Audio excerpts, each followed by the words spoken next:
On here at Levy State Park, and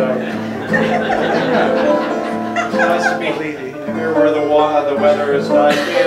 We had 5 inches of snow last Monday at home. Actually 7 inches, but it kept melting down, so it was hard to measure. But it's nice to be. Well, Cathy wrote this tune, made up this tune, or it came to her. We were interested in the Civil War in Missouri and the West a number of years ago, did some albums of that, and if you study anything about that part of the Civil War, the trans-Mississippi West, as scholars will call it, you're going to be faced with a lot of guerrilla warfare, and the groups of which gave rise to Jesse James, his brother Frank, the Youngers.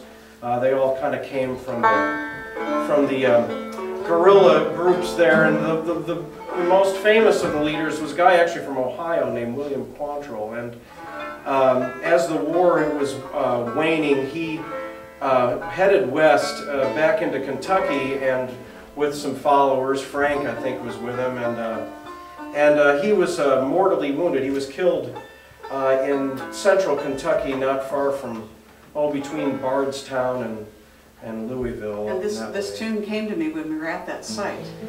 Now I had no idea, as I found out later, and this is what was creepy about it, I found out that the person who was the head of the Union guerrillas that mortally wounded Quantrill was my first cousin 4 times removed.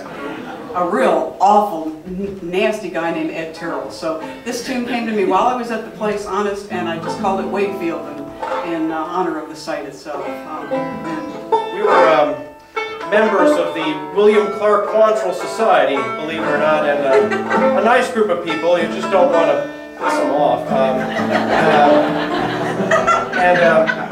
They're in Jackson County in western Missouri. A lot of, they're into genealogy a lot. When Cathy said, "Oh, by the way, I'm related to Ed Terrell," they all kind of took a step back. There was a lot more. It meant a lot more to them, apparently. Wakefield is what